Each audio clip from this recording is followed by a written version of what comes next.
Lawmaker by Roland Martin Unfiltered on Tuesday, May 21st, 2019. I'm Dr. Julianne Malveaux, sitting in for Roland Martin, and on today's show, an analysis of New York City's early voting plans shows it will favor white and affluent voters and make it more difficult for low-income voters. Omarosa says Donald Trump's 2016 campaign paid most of the women who wanted to work nearly 20% less than their male counterparts. She's filing suit. Hey, if you lie with pigs, you get dirty.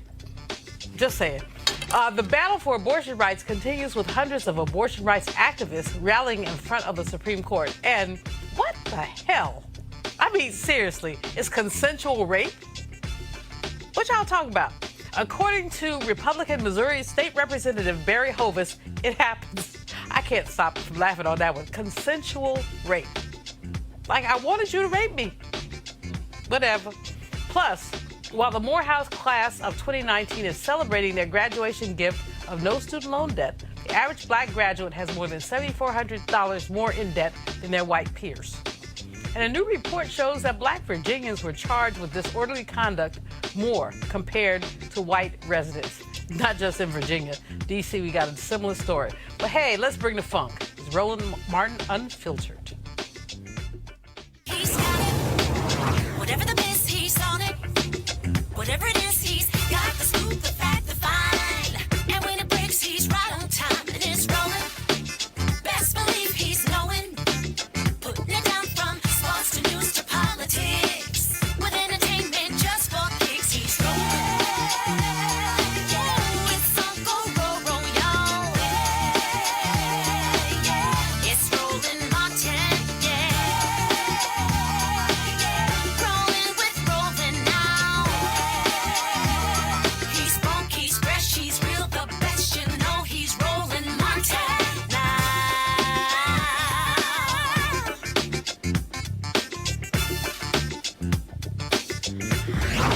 Martin. The New York Civil Liberties Union, Common Cause New York, and the Lawyers Committee for Civil Rights Under Law sent a letter this week to the New York City Board of Elections, saying their plans for early voting favors the rich and affluent and puts undue burden on the city's low-income voters. Voters in predominantly white Richmond County, home to Staten Island, will have substantially greater access to polling locations than any other county in the 5 boroughs. Queens, a majority-minority county, has 4 times as many registered voters as Richmond County, but they have the same number of polling places and have to walk more than half an hour to reach their polling places. Joining me to talk about this disparity is John Greenbaum, Chief Counsel and Senior Deputy Director for the Lawyers Committee for Civil Rights Under Law. Welcome to Roland Martin Unfiltered, John. Glad to have you. Thanks for having me on, Julianne. So tell me about this study. Tell me why you have this disparity. Well, we don't know the why. Okay. But one of the things that we wanted to do when we first heard about the fact, first of all, there are not enough early voting sites. When you think about the fact that the city of New York has more than 5 million registered voters and that there are only 38 early voting sites, that's simply not enough. And even the law says you're supposed to have, for every 50,000 voters, one early voting site. In New York has well over 100,000 voters per early voting site, close to 150,000 voters per early voting site. So not enough sites. And then the distribution of sites, as you quoted from part of our letter, is inequitable. It was a big move for the state of New York to move to early voting. It became the 39th state to do that this year, and it's been long overdue. And minority voters, particularly African-American voters, we see prefer to vote early and in person. We did a study a number of years ago in Cleveland in the 2008 presidential election, and black voters voted early at a rate of 26 times that of white voters in Cuyahoga County, where Cleveland is, in the 2008 presidential election. So there are problems with this plan that the New York City Board of Elections has trotted out, and there's time to fix it. And so we want them to fix it in time for the elections this fall. So give me a timeline. They've said that they've set up these polling places. They didn't even release them. They read them, counting on journalists to transcribe them as opposed to releasing a list. But when can this be changed? Who gets to change it? Is it Mayor de Blasio? Is it someone else? How does this get fixed? Well, in the first instance, again, it's the New York City Board of Elections that can fix this. There's time to do it. There's still months left before the election this fall, and it's their job to fix it. And we've raised these issues with them. We've asked them for information, sort of to provide backup, and also to give them an opportunity to add more sites and to allocate the sites in a way that's fair and equitable. How much power do y'all have in this? I mean, you said you've asked the question, but who enforces?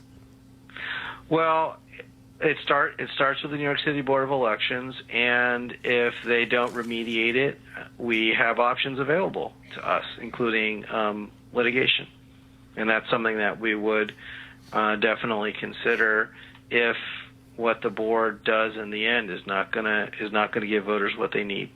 So the early voting for the primary in New York is when? It's going to be this fall. Okay, so this is challenging. You have 3 or 4 months. What you gonna do? Well, this can be done. I mean, we're going to give the board the first shot at fixing this. We've raised these issues, and of course, we're not the only ones that have raised these issues, but we formalized it in a letter. We provided some details. We're willing to work with them, and we'll see what the reaction is. And as I said, if the reaction is something less than what voters need, then we'll look at other options, including litigation. And we are certainly not afraid to sue the New York Board of Elections. We've done it before. Okay, John Greenbaum, thank you so much for being with us. We appreciate that. We appreciate your work. And joining me now on our panel is Cleo Monago. He is a social political analyst and activist. We have Malik Abdul, Vice President of the Black Conservative Confederation. Okay, and we have Kelly Bethea, communications strategist. Okay, I'm not trying to give him shade, but I always give him shade. What can I say? So, Cleo, you heard about this. This is a pattern. It's consistent with what's been happening with voter suppression at some level. What do you say? I'm glad Mr. Greenbaum and his team are going to address it, but the question I have is, why was it broke? I think it's important to unpack these situations that, particularly in this day and age, do not seem to be coincidences. What happened? Why are we playing catch up when there's been an issue like this that's been a problem for some time? So I want to know what broke it and what occurred, because you cannot fix something on a permanent basis if you don't realize what led to it in the first place. It can default back into the same situation. So Exactly. that's my concern.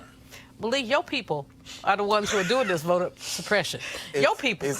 What happened? What city did this happen in again? It did happen in, but I'm just saying, your people have been consistently. Let me have your thought. Let me not diss you. Let me just have your thought. And y'all's people, New York City, the bastion of liberalism, this is something that is happening in New York City.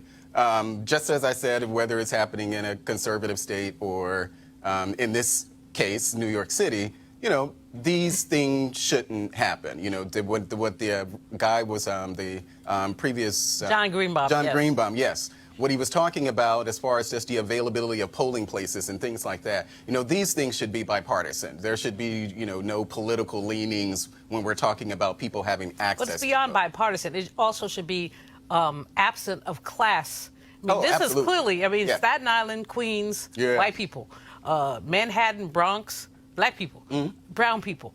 So when you have the same number of polling places in a place where you have fewer people than this other place, you're trying to say, I'm going to make it easier for you and more difficult for you. Yeah, it's hard to say that there's any equity in that. You know, it's hard to even defend it, you know, at all.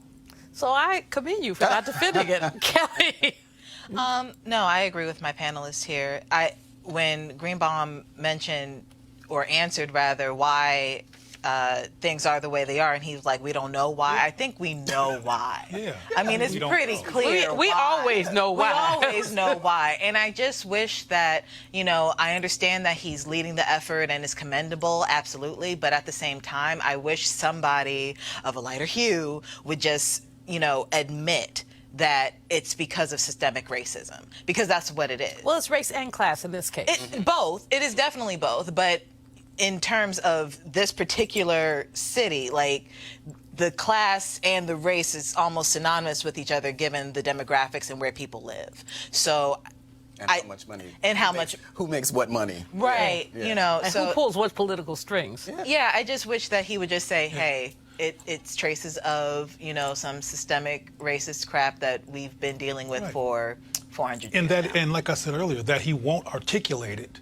creates the environment where it could happen again because Exactly. no one's being concrete Exactly. about this is the problem right here that we must remedy and prevent so this won't happen again. Oh, I don't know. Well, I don't know, Lisa. I don't know outcomes. Right. You know, you always got it. Now, I'm going to try not to crack up as I read this prompter copy. The Trump campaign paid women, employees, You know what? nearly 20% less than their male counterparts. I'm trying to be Roland and just like, you know, this is some funny spit. I said spit, y'all. I didn't curse on the air. According to a court filing this week, the filing is part of a federal lawsuit by Alva Johnson, a black woman who worked on Trump's campaign, claims that he kissed her without consent. Well, since he grabs. I mean, kissing is like minimal. At a campaign rally in August of 2016. Okay. Johnson is alleging gender and race discrimination in her lawsuit. Omarosa Manigault Newman, who worked on Trump's campaign as director of African American outreach, has submitted a declaration in Johnson's case backing her effort. Okay, did I do okay with that? As best as you could. I commend you. Cleo, my brother, help me out with this. Well, I might get on your nerves when I say that I'm not one of these Omarosa haters. Well, me neither. I just find her amusing. I think Omarosa, just like I think this is true for this brother here, cares about black people and has a whole other approach to dealing with the issue that I couldn't stomach personally, but I often can't stomach the Democratic Party also, so let me make that clear. But I think that these people were trying to do what they thought was going to be helpful to black people inside of that place and learn the hard way that it wasn't going to work. So now they're trying to sue where they see inequity. But you know, okay, when you lay with dogs, you rise with fleas. That's what my grandma Right, but always say. there's- So the man was a genital grabber.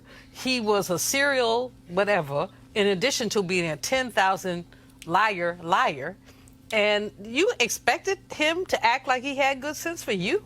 I mean, not necessarily good sense, but certainly some sense of decorum, especially when you're running for president of the United States. Sense of decorum, I Kelly? didn't say that I believe this. I'm just going from... Sense of decorum?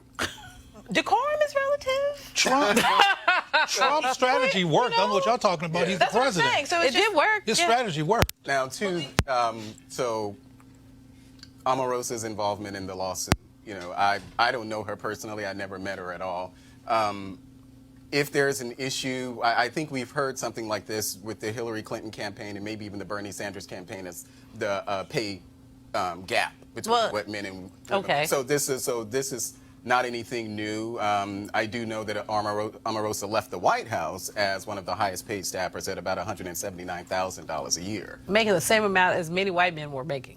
All Because of that the was white- like the- what, yeah. John Bolton, Sarah Sanders, Hope. Because you know. that's the cap salary there. Yes, Actually, we're for- talking about before Yeah, we're he talking- Yeah, got before- in. She was before. she Yeah. was making, I think she said $7,000 a month, and there was a white guy who was making $11,000 a month. and Yeah, so that was the so- gap. But He I don't said- think that I don't know if that, you know, that may be true, but these type of things as far as pay gaps on campaigns, this is not a news story. No. So, No. you know. So your point is that Trump ain't the only bad guy, right? Oh, yeah. If he's a bad guy at all, because I think the Hillary Well, Clinton he's a bad campaign, guy. they explained. Wait a minute, if he's a bad guy at all. Well, no, you're absolutely. You know, pay discrimination is not has no partisan face. Pay discrimination, when you look at the aggregate data, 80% women make about 80% of what men make aggregatively. And when we look at even MBAs coming out of grad school. With their offers, you're getting between a 10 and 20% differential. Wow. Same qualifications, went to the same schools, but part of it is that women don't bargain. Men get an offer, they say, is that all? They say, give me more. And if they really want, women say, oh, I'm going to Disneyland. Get happy. Well, I'm not sure that analysis is relevant to most black men or a lot of black men. This is coming from interviews and experience. Some black men are very glad to be there in corporate whatever and get ulcers and all kinds of stuff from tolerating the racist BS, including not getting raises and not getting like all the black people work at CNN, for example, they still sweeping. You know, they have never made it to the top of the Caucasian News Network, CNN. The Caucasian News Network. You know, I don't know if it's anyway, I think I made my point. I think you made your point. And I think you're absolutely right. I think that people who think they have power feel like they have power to negotiate. That would be basically white men. I think that white women, black men, other people of color do not necessarily feel that they have the power to negotiate. They just happen to be there. And so you get an offer, so they long take it. for us to get there. Right. You know, you have to fight, and you basically have to negotiate just to get to the table. And then once you actually get to the table and get the contract or whatever, I mean, there could be like a level of mental exhaustion there. You know, just That's a really good point. you know, like I've been in plenty of situations where it's like you have to fight just to be heard, and then you finally get heard and they agree with you, and you have the opportunity to bargain and negotiate and stuff, but it's like the adrenaline's gone. And I will say it would have been great, and of course, you know, you can't turn back time, but it would have been great to hear Omarosa as she was going around the country campaigning about the greatness of Donald Trump to talk about those things. Can I roll my neck, please? Well, that wouldn't work. That would have been that would have created a schism. I mean, don't she think could that have would made it work. to the White House But if she said but that. that's my point. But I want to say, from my observation, that I think, since we keep talking about gender and power and audacity, I think that there's And caucasity. caucasity, if you will. I think there's more white women who are willing to bargain than black men. Well, of course. Yeah, I think you're probably right. I remember, you know, I'm old, so I remember back in the day there was a cover of Black Enterprise in the 80s. It had a white woman and a black man arm wrestling. And my point was, where the black woman? Probably laying on the ground somewhere because she wasn't even being considered. And when you look at wages, white men at the top, white women, black men, almost equivalent, and then black women at the bottom. So white women are the mothers, daughters, sisters, and wives Right. of the white men who are in charge. Exactly. And they therefore are empowered. African American men, when they're able to make that testosterone connection, when they're able, which is not always, are able to do something, but many are not. Yeah, sometimes testosterone is interrupted by social castration. Ooh, Cleo Monago, I'm not fooling with you today. I'm not fooling. He throws it down. We're gonna move on. At castration, I don't know. I've been doing this research on lynching, so you got me there. Abortion rights activists, including Democrats who want the party presidential nomination in 2020, rallied at the Supreme Court on Tuesday to protest new restrictions on abortion passed by Republican-dominated legislatures in 8 states. Alabama passed an outright ban last week, including for pregnancies resulting from rape or incest, unless a woman's life is in danger.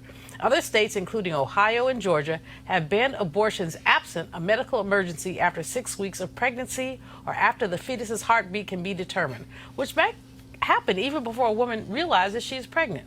And Democratic Louisiana Governor John Edwards has signaled his support for an anti-abortion bill that will ban the procedure after 6 weeks. Here's what some of the folks at the rally had to say.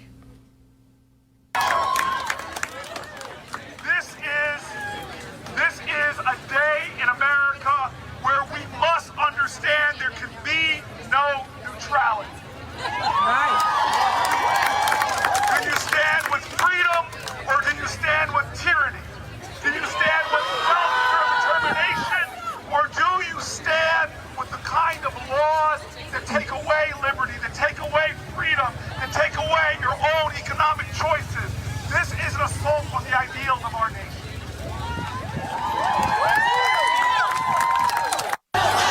Abortion has got to go, hey, hey, go, ho.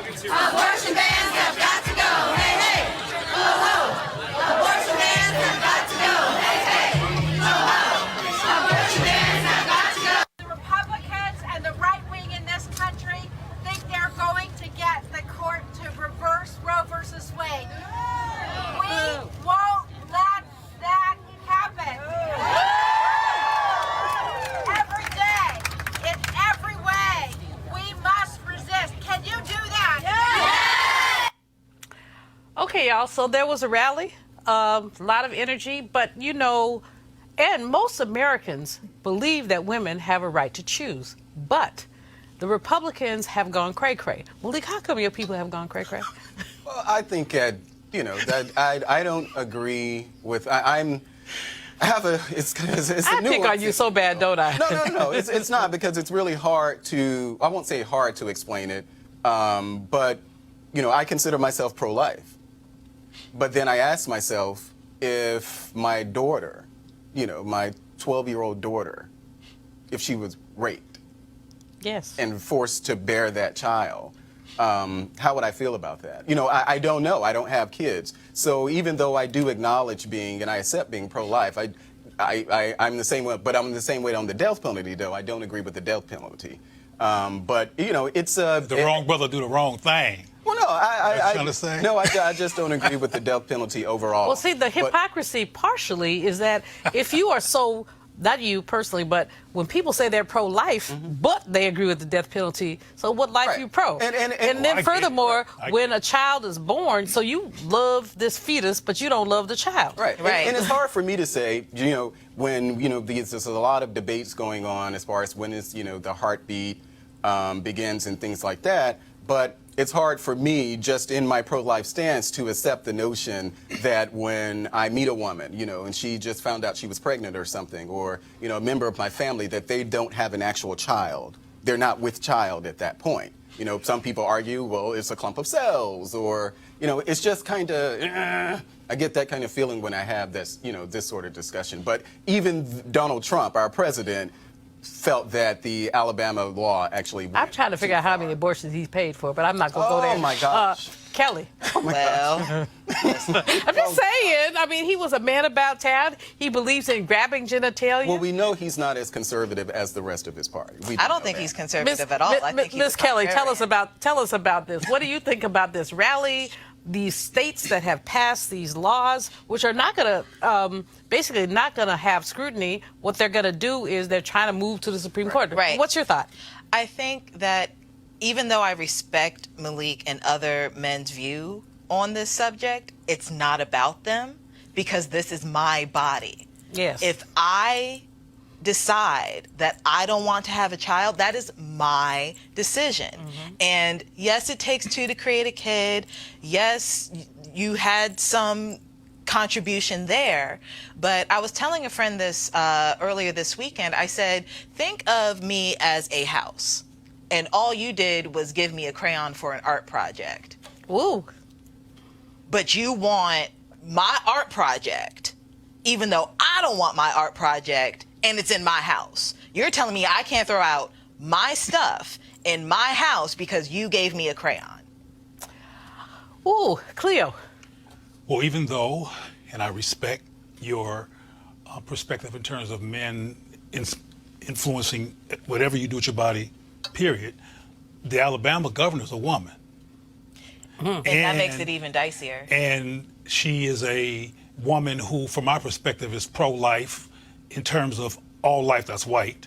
Well, she's pro-life, but not pro-health. Right. Medicare, pro-food. Right. But she is from my perspective, the survival of the white race. And as I've said to others before, there was a period in time where the people were blowing away doctors at abortion clinics, but they weren't blowing away none of the doctors in the black community. All those doctors who were killed were in white communities and putting white children at risk for being killed based on their rhetoric. So I want to be real clear about, because we already talked about white women earlier in terms of their involvement in this whole, the caucasity. And I just want to bring that in there, because this is not always, particularly when it comes to white supremacist aims, divided based on gender. Right. It's divided based on race, and it's divided based on race survival, and the reason that they're supportive of abortion, not supportive of abortion, and some of them have killed abortion doctors because they feel like they were interfering with the reproduction of white folks. No, and I definitely agree with that. I definitely feel like it's a combination of both race and gender, especially in Alabama, given the fact that the governor is a woman. But at the same time, it's one of those situations where if this if this law actually does come to pass, like it's actually going to be enforced. I don't think it's going to be enforced. I think this is very academic conversation because it can't go anywhere because right now it's unconstitutional. But let's just say it does work. It's not going to benefit the white race because who is actually going to be getting them? You know, No, but what it's going to rational do at the end of the and day, logical. the challenge to me from an economic perspective is that this is a tax on poor people, Right. especially poor black people. So a white girl who is raped, white woman who is raped, can get on an airplane and come to New York, D.C., Illinois, wherever you have. Right, they will find a way. But a sister, even now, the number of clinics in Alabama, Mississippi, Louisiana, people have to drive a day to get to a clinic. And some of these places have imposed rules that say you have to wait 24 hours. So Yep. that means now you have to add a hotel stay. And so it's a tax on, and I wonder, Cleo, I wonder if there's something that allows folks that the behind this is not about the survival of the white race, but the re-enslavement of the black race. Because when someone who is unwanted comes into this world, it's going to be drama. They will likely 50-50 be incarcerated. What happens with incarceration? You basically end up with a unpaid labor force allowed to make. It's just my crazy brain working, but you tell me. Well, no, 'cause I think your crazy brain sometimes works like my crazy brain. I think your crazy brain is brilliant, personally. But anyway, white supremacy aims, the myth of it, it's not a perfect science. It's never been implemented in ways that was flawless, but they do try. That's one of the reasons why Donald Trump is president. It's one of those attempts to get what they want. So you're right in terms of how it affects black people and how it's going to negatively affect white people. But as we already know, there's some people who are so broke they couldn't afford their front teeth who voted for Donald Trump. And who still support Donald Trump because it goes back again. As a matter of fact, I saw an article recently that mentioned that there was people in that crew who preferred status over money. The status of the myth of white supremacy and being over everybody else in terms of superiority than being able to eat. That fractured ego issue is very, very significant here. There's a book out now called Dying from Whiteness, where it's white folks who would prefer to die than have us have health insurance. Well, I just want to say that there are a lot of poor people with no teeth in their mouth who vote Democrat and have been doing so for years. So just wanted to make that clarification. That was a very specious point. Well, I'm just saying, because is. if we're talking about specific policies, then we can look at the policies in many of our cities, many of our inner cities, where there's poverty, poor education, crime, and all of these things, and they continue to vote Democrat. Let's not miss the point that's being diverted. No, I But he's going to miss the point because he misses point. Kelly. That's not. Kelly. I mean, I think I pretty much made my point earlier. Because, again, one, it's an academic conversation because I don't think that it's actually going to be enforced the way it wants to be enforced before it hits the Supreme Court. Except for the fact that we've got clinks in the armor. With now you got to come from Alabama, you got to come from Missouri, you got to come from all these places. Right. So really, the effort is to get it to the Supreme Court. No, absolutely, it's going to get there, but for it may right get now, there. It may not even and it make may it not. past the Appeals courts may say. But I do want to say that I don't think we are ever going to find just full agreement on the matter at all, especially with men and women. But for me personally, if something is mine, it's hard for me to accept that someone tells me that just because I'm the one who's carrying it, so I don't have the same level of input as to what happens to the child. You know what? You don't. Here's the bottom line, y'all. If you don't like abortion, don't have one. That's the end of the day for me. If you don't like, I don't understand why people get into other people's Kool-Aid like that. If you don't like abortion, don't have one. White. Dr. Malvo. Well, first of all, that sounds like milk. They want white Kool-Aid. Weird. That's why they sounds get like into people's milk, Kool-Aid. white Kool-Aid. No, I said getting into people's Kool-Aid. No, he said the Kool-Aid said white. All right, y'all. All right, we're going to move on. We're just going to move on. So, Republican Missouri State Representative Barry Hovis used the term consensual rape when arguing in favor of a proposal that would ban abortions in the state after 8 weeks of pregnancy, even in cases of incest or rape. Later, he apologized, but you have to wonder, what was this fool thinking? Let's see the video.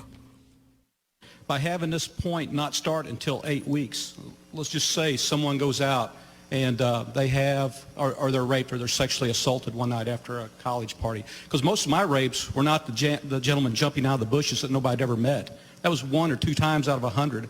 Most of them were date rapes or consensual rapes, which were all terrible. But I'd sit in court when juries would struggle with those type of situations where it was a he said, she said, and they would find the person not guilty. Unfortunate if it really happened, but I had no control over that because it was a judge or a jury making those decisions. But let's just say someone is sexually assaulted. They have 8 weeks to make a decision. I've never really studied it, but I've heard of the morning after pill, where if someone feels that they've been sexually assaulted, they could go do that. Gives them ample time in that 8 weeks to make those exclusions, which I may not be comfortable with, but it does give those people that exclusion. I have to, and I wasn't going to speak on this because honestly, as a person, I am personally pro-life.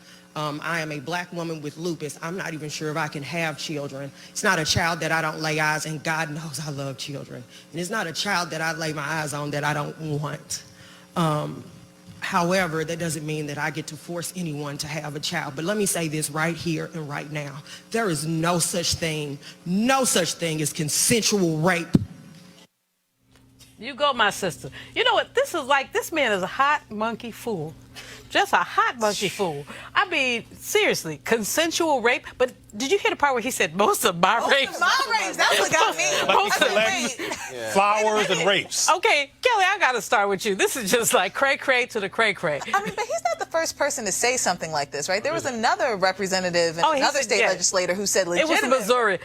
It was also Missouri. Rape. Okay, don't get raped in Missouri, y'all. You know, like, don't get raped at all, please. But like, never mind. I just feel like I wish people would just leave women alone. Not gonna happen. You know, I know it's not going to happen, but I can still wish it. But you know, that this man would move his mouth and form his lips to say, most of my rapes. Most of my rapes. So he just told on his whole self. Cleo? White supremacists are sociopaths and psychopaths. So he was just demonstrating how they think. What I hope people don't get played by is his apology. Because people apologize for CYA purposes. I know what CYA means, right? Because Asians, no, I'm just kidding. It means covering your... We got it. We got it. Cover your hind parts. Cover your hind parts. CYB or HS, something. But anyway, the bottom line is that what these people say, like I think James Baldwin said, or someone said, don't watch what they do, watch what they say. Watch what they say. One of them's cliches. Bottom line is that the man expressed this, and I'm glad the sister corrected him, but he said what he felt. And there's other people who feel that way. Well, his men. His apology wasn't even a real apology. He said he meant to say, quote, date rape or consensual or rape, rather than consensual rape. He shouldn't even say that. But he said, it's my apology if I didn't say or enunciate the word or. I said, that doesn't help you. That doesn't help you at all. Malik, come on. We've been here before.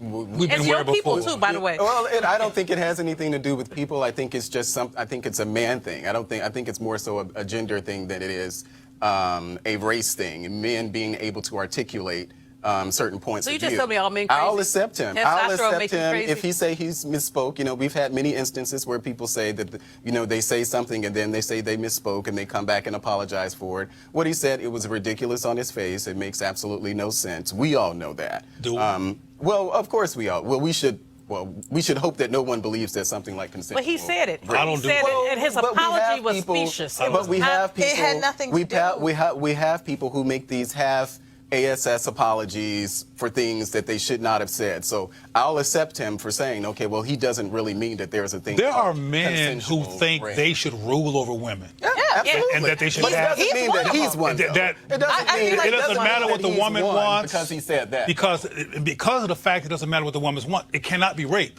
Because her perspective and her resistance is irrelevant. And there's no such thing. And I think we should illuminate that kind of thinking and not let somebody off the hook who thinks like this just because they... With a half behind an apology. With a half behind an apology. You know what, y'all? We could argue this one. Because I just want to get a slice of that dude. I mean, I would love to be in a small room with him Never mind. I was told by my nephew that I'm over 60 and I'm not supposed to brawl with people no more. Who said? One of my nephews, he said, you know, your bones are brittle, Auntie. Stop threatening people. You take some calcium and just knock them one good time. There you go. Like, There you go. We're I gonna got take you. Okay, you got my back. We're going to do it. We're going to roll it. We're going to take a quick break and we're going to come right back. Just a quick break. You want to check out Roland Martin Unfiltered? YouTube.com/Roland S. Martin. And subscribe to our YouTube channel. There's only one daily digital show out here that keeps it black and keep it real. It's Roland Martin Unfiltered. See that name right there? Roland Martin Unfiltered. Like, share, and subscribe to our YouTube channel. That's YouTube.com/Roland S. Martin. And don't forget to turn on your notifications so when we go live, you'll know it. So it's commencement season at HBCUs around the country, and the speakers left them with some powerful messages. None quite as powerful as the one Robert Smith left with the Morehouse class of 2019, his class, he said, by paying off their student loans. Here are some of our favorites. Don't accept what others put on you. Project what is in you to be and live up to the dreams in your head about who you can be. You wouldn't have a dream if it was not possible for you to make it come true.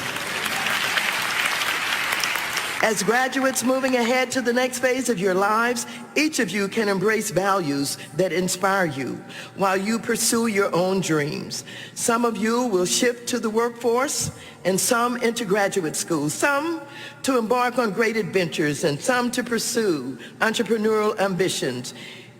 In whatever comes next, you can choose to adopt a community spirit, principles of public service, and a down-home ethic of empathy for others. It is important to always remember that the world is yours, not just to inhabit, but also to shape and craft and develop and mold into a better place for yourselves.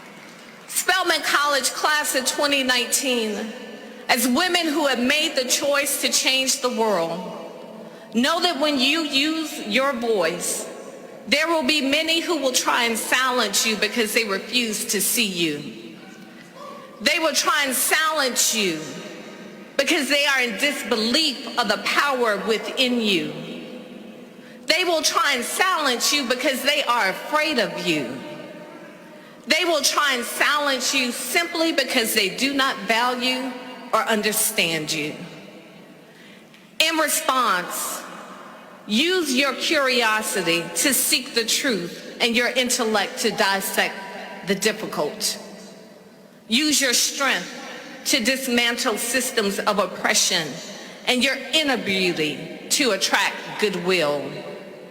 Use your courage to battle injustice and your voices to speak truth to power. These young people are moving into their future at a time when the student loan crisis has risen to the forefront of the national conversation. Democratic presidential candidates have been placing affordable college front and center in their campaigns.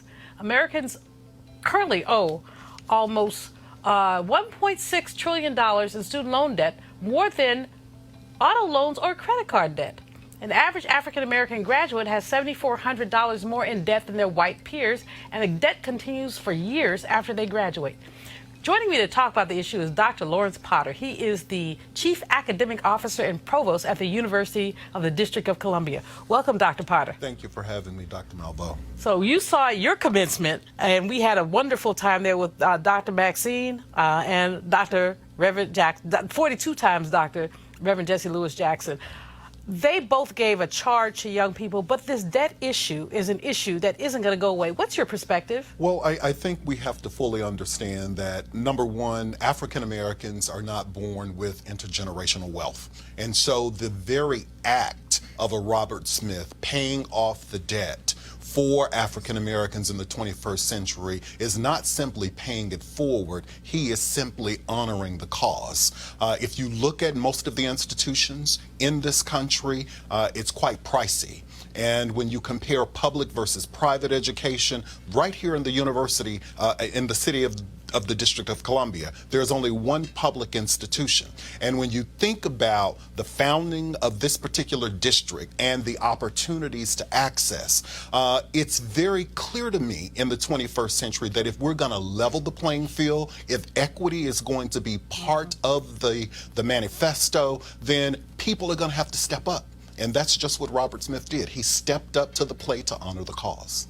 But even if a dozen Robert Smiths stepped up, that $1.6 trillion in student loan debt, they can't chip away at. What should happen from a public policy perspective to get rid of this debt? So I think that there are a couple of things. We need to really think about how we view higher education in terms of a 21st century model, right? It was not designed for us. And so when you consider the shifting demographics, when we talk about parity, higher ed for me means that we're going to have to think about multiple kinds of ways in which students have access to achieve their career ideas or their career goals. And the reality is that that doesn't always equate to a baccalaureate degree. There are credentials. We can do stackable credentials.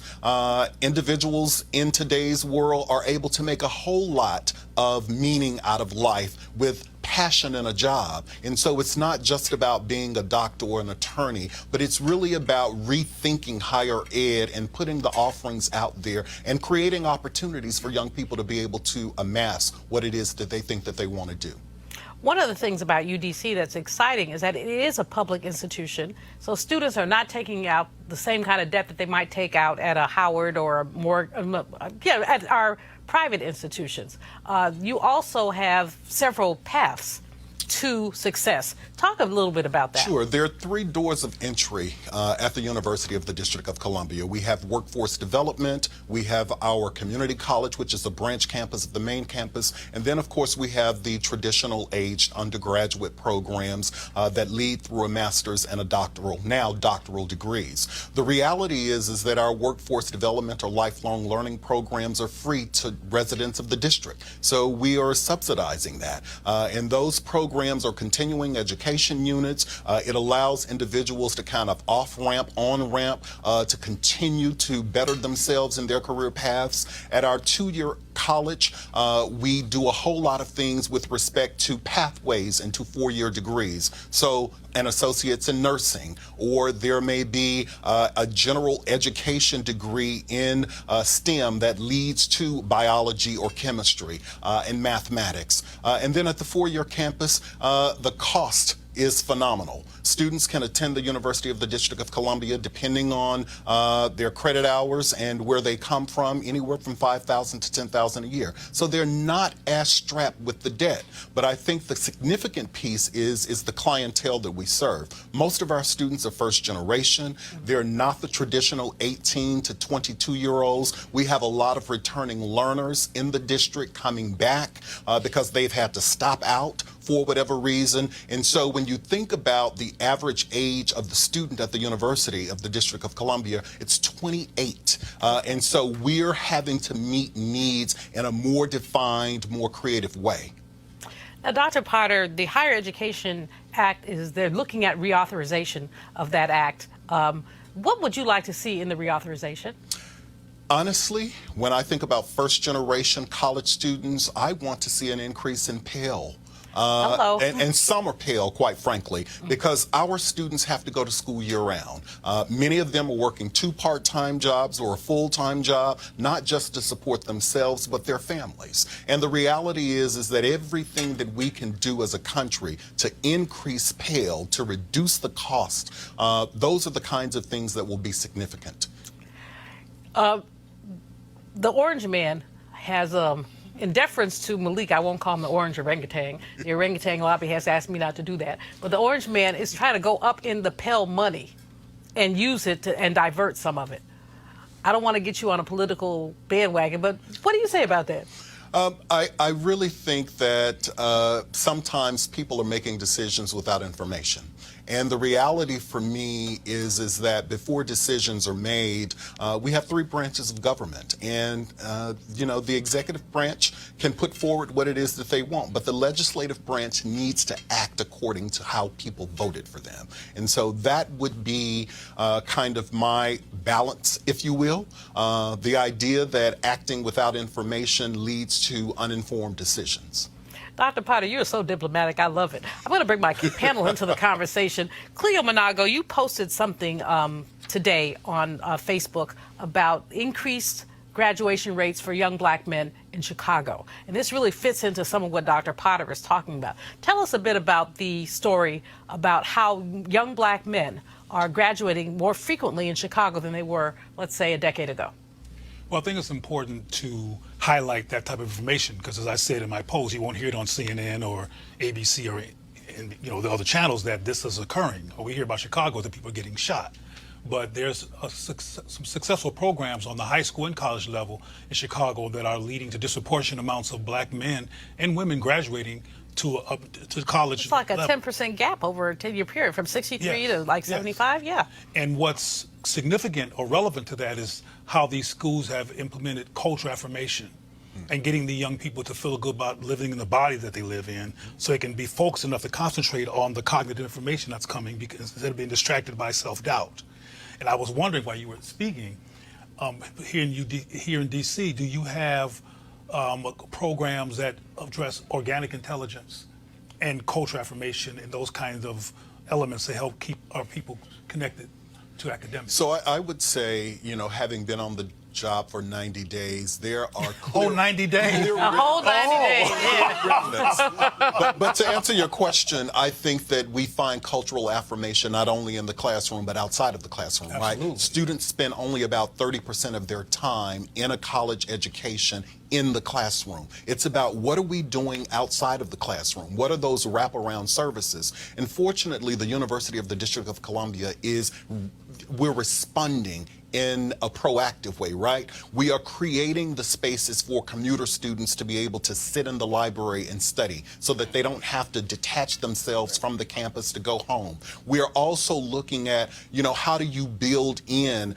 Women's History Month activities and Black History Month activities and Native American History Month activities and tie that to the curriculum so that there's the co-curricular aspect of rounding out what our students are having. And so I think in many regards, because our students are not the 18 to 22-year-olds, we are very proactive and intentional about what it is that we're trying to deliver in the wraparound services.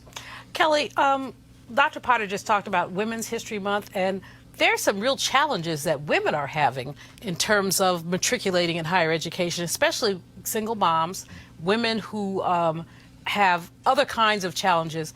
One of the challenges I found when I was president at Bennett is that how do you provide childcare for students? What's your perspective? You've been so passionate in talking about women's issues, so tell me your perspective on how, with all this financial aid trauma, women can matriculate and, frankly, thrive. I think that the approach that Dr. Potter is taking from a holistic perspective is absolutely brilliant because you have to take in consideration exactly what your students need. And if a large body of your student population is women, what do women need? You need childcare. You need access to feminine products in the restroom. You need adequate feminine products in the restroom. You need education on sexual ed. I know that with UDC, the age is a lot higher in terms of the average age, so I'm sure they know. But like just traditional schooling, some of these kids are coming in from, who knows where. They didn't Young people, they don't like to be called kids. You're a kid. They do not like to be called kids. You're a baby. Young adults, I apologize. But at the same time, nevertheless, even though they did just come through K through 12, a lot of them don't know about their own bodies yet, and this is actually the prime time that they're about to go explore them. So having the resources to feel safe enough to ask those questions to somebody who knows what they're talking about, that's definitely something that women could benefit from. I would also encourage, self-care techniques. I know a lot of young women who were in undergrad, at least when I was there, dealt with depression, dealt with, some really traumatic things, including rape and molestation and things like that. Having a safe space to talk about those things on top of, more curricula about women, that's definitely something that could be taken into consideration. Well, one of the things UDC does, and I'm a member of the UDC family through my television program, Malvo, exclamation point, because whenever you see me, there is an exclamation point. True. But in any case, one of the things that UDC does is there's a Center for Diversity and Inclusion that really does, a young sister, Trinice McNally, really has done a lot of really great work in providing those kind of services. Now, Malik, you and Dr. Potter are homeboys. Yes. So Mississippi. Even went to college together in Alabama. Well, I have to say, just right off the bat, that we are so proud of you. Well, thank you. We are so proud of you. And the fact so Malik will behave for you. He ain't been behaving for me, but he'll behave for you. I mean, your credentials speak for themselves, but the fact that you brought that talent to the University of the District of Columbia, which happens to be the school that I actually finally received my degree from, because I'm one of those who went back later on in life. And so the steps that UDC has taken have been tremendous, and I so value you being there. So I just want to say, from Mississippi, thank you, brother. But to your point, you raised a very good point about exploring other avenues as far as just our education. In the District of Columbia here, they just have an infrastructure academy. And what that does, it trains them for a lot of the vocational. So whether you're talking about plumbing, carpentry, electric work, these are actual. I have a friend of mine, Perry, who is participating in the district's apprenticeship program. Perry's from Southeast D.C., Condon Terrace. Perry's from Southeast D.C., but this brother is making a life for himself and his family by applying, and he's actively engaged in it. He does construction, he does plumbing, but this brother is proud of the work that he does. And so if we can just get more of those type of opportunities out there, you can make a middle-class living outside of just graduating from college. And so these type of vocational trades, I think, are just used to be. Well, once upon a Dr. time. Melville, I want to mention something real quickly. You probably already know. I just met you, so I don't know how much you know, but clearly you know a whole lot. Well, I wanted the two of you to be together because I thought there was a lot of synergy. But you mentioned that there's a small element of time that people spend in school compared to their whole lives. And what I want to just underscore is that the system does not affirm culture affirmation. Right. It does not make black culture affirmation an accessible thing like Starbucks or whatever else is going on in the culture. Sometimes people discover that opportunity through a great teacher that they finally met through these opportunities. And I think it's important to give students the equipment to be able to have critical analysis outside of school as a way of life, particularly as black people in a white supremacist biased society, so they can thrive and navigate through here and still have their skin. Literally and racially. And Dr. Potter, we're gonna. Did that make any sense? Yeah. It made enormous sense, and I want to roll it back to have you comment both on what Cleo said and to bring us back to the student loan issue. Right. Because when you talked about Perry, I don't know how much loan debt Perry had to take, if he had to take any. So, Dr. Potter, both cultural affirmation and financial ability. How do you, as the chief academic officer at the University of the District of Columbia, put these things together? And what and what would you tell our viewers about what they must do to ensure that things can get better? So on the issue of cultural affirmation, I have to issue the disclaimer that they're not just going to get it in higher ed. It's got to start at home. Well, it's got to start at home. Not even in the K through 12. It's got to start at home. And if I didn't learn anything as a kid, I was taught you need to read, and if we couldn't afford certain kinds of privileged programs, we went to the free programs at the library because you could go there and get a book. And my grandmother would always say, if you want to hide something from a put it in a book because we don't read. But that's just not the truth. I hate that adage because I hate that adage because 1836 North Carolina law, to teach a slave to read is to incite dissatisfaction to the detriment of the general population. Absolutely. A white person who taught a black person to read could be fined up to $200 in 1836, which was a goo-gob's worth of money. A black person could be flogged or jailed for teaching lynched. another black person. Or lynched. Yes, people were blinded because they learned how to read. So that, I don't know where we got that from. We probably got it clear for white people. Probably. Yeah, anyway, continue, Dr. Potter. I'm sorry. I think it's also important to understand that whatever enrichment programs that the churches are providing, that the community-based organizations are providing, public-private partnerships are absolutely essential. And you really have to pull organizations in that look like you, who think like you, to create those partnerships. Because if you are trying to fleet to the suburbs and find that, it's going to be very kind of disconnected. And so the reality for me is that it's at every developmental level of the child's experience. It's the community, it's the home, it's the school, it's the social organizations that really instill cultural affirmation. Because I don't think that you're going to get it in one setting or in a particular kind of way. The other piece that we're talking about is this debt, right? And the reality is that students are making wise choices. Families are making wise choices. If you look at the demographic shifts in the U.S. today, black and brown kids are not going to the 4-year institutions first. They're going to the 2-year institutions because it's about a question of affordability. And it's also about a question of access, right? And this notion of privilege and walking away from whatever opportunities that are laying on the table, people are not willing to sell their souls up the river anymore because of a price tag.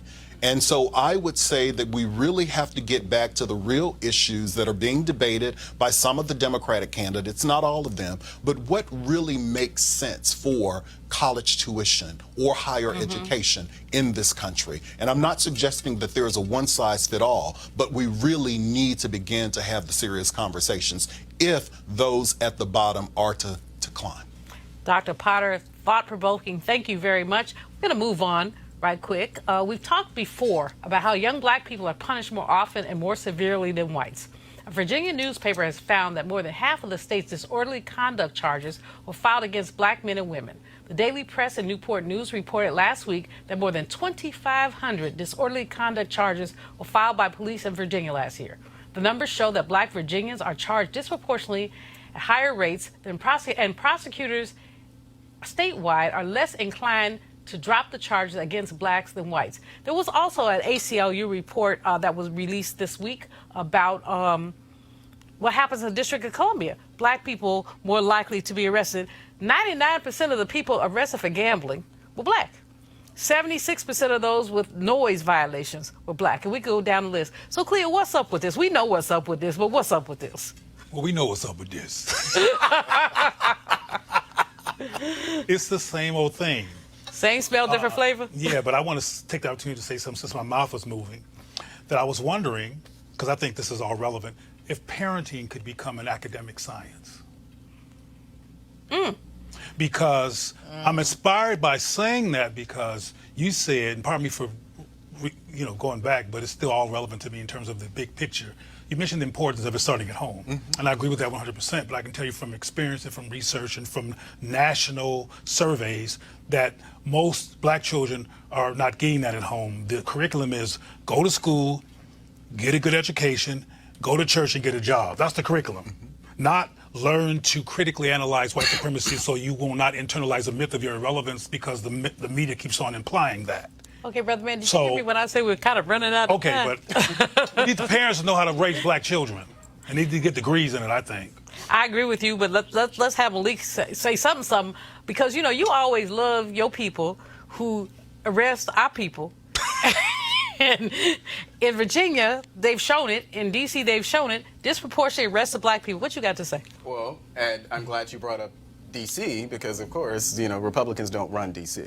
And you just had to say that, didn't you? Well, I'm just saying, these problems, when we're talking about the police department though now, right? But police departments around the nation. You know, I don't think that there's any distinction between how they police themselves here in D.C. versus Virginia or Kentucky or any of the other places. Whatever statistics or data that's out there as far as the violence on black bodies, it's not isolated to any particular city. So obviously it's something that we need to continue to address.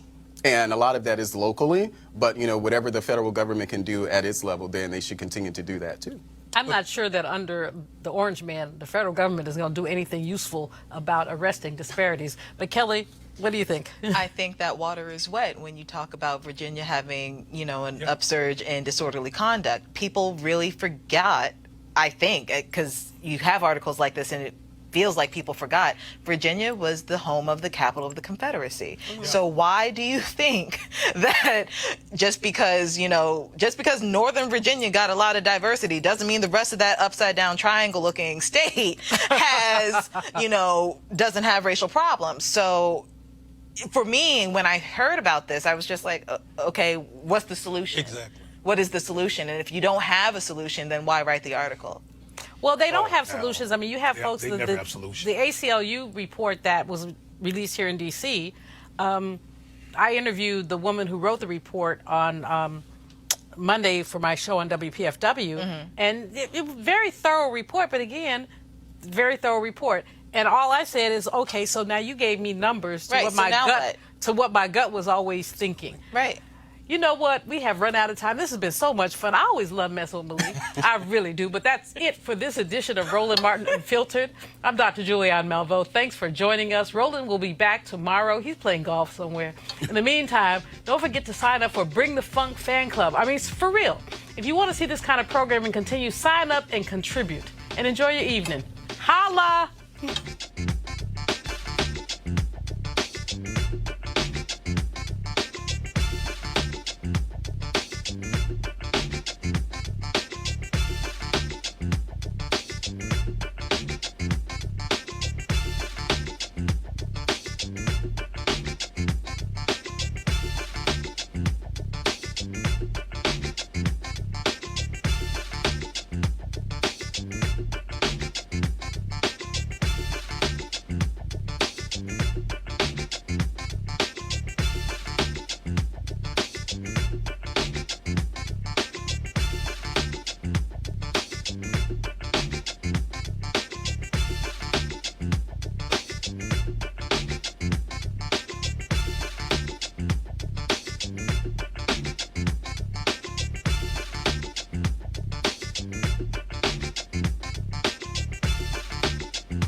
Recently in Atlanta for our School Choice is the Black Choice Town Hall event.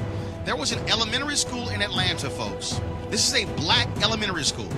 5% of the school's students were reading on grade level. I'm gonna repeat that. In Atlanta, 5% of the children were reading on grade level.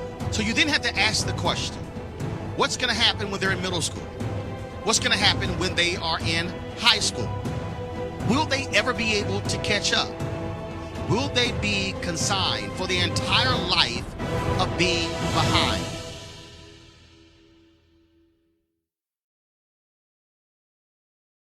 You want to check out Roland Martin Unfiltered?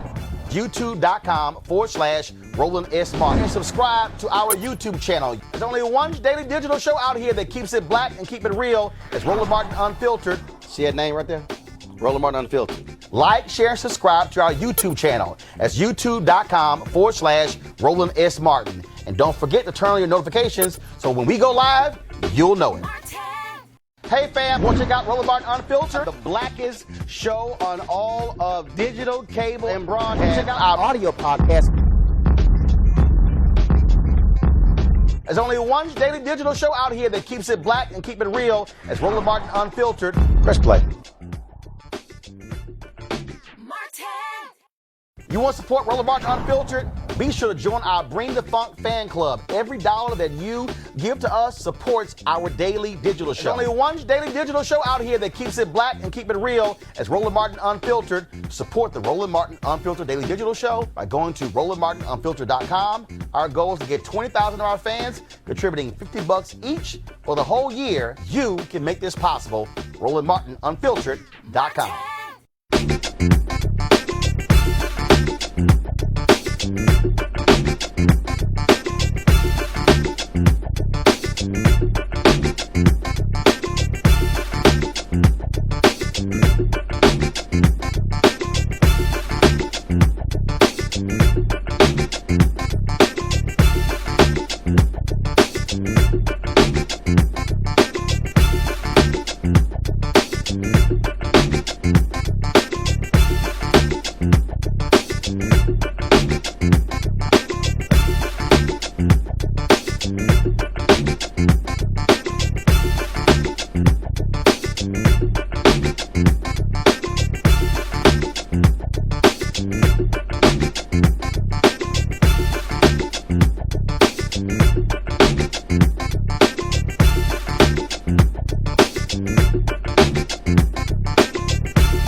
was recently in Atlanta for our School Choice is the Black Choice Town Hall event.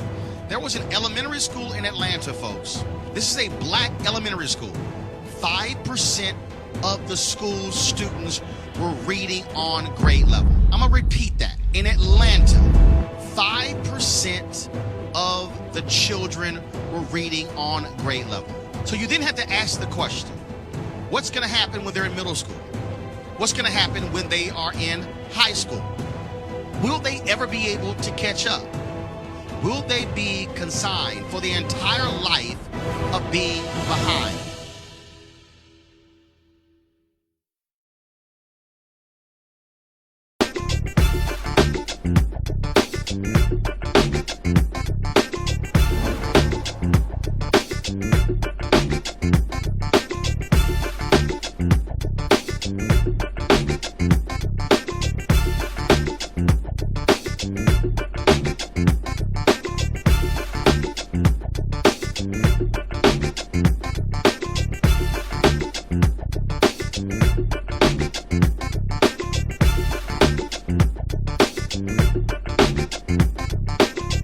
Want to check out Roland Martin Unfiltered? YouTube.com/Roland S. Martin. And subscribe to our YouTube channel. There's only one daily digital show out here that keeps it black and keep it real. It's Roland Martin Unfiltered. See that name right there?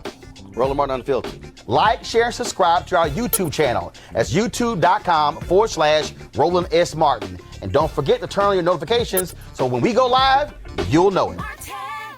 Hey fam, want to check out Roland Martin Unfiltered, the blackest show on all of digital, cable, and broadcast. Check out our audio podcast. There's only one daily digital show out here that keeps it black and keep it real. It's Roland Martin Unfiltered. Press play.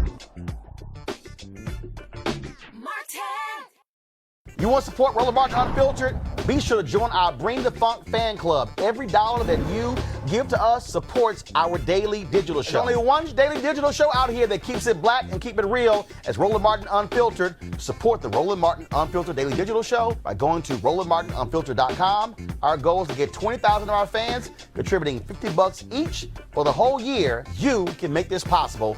RolandMartinUnfiltered.com.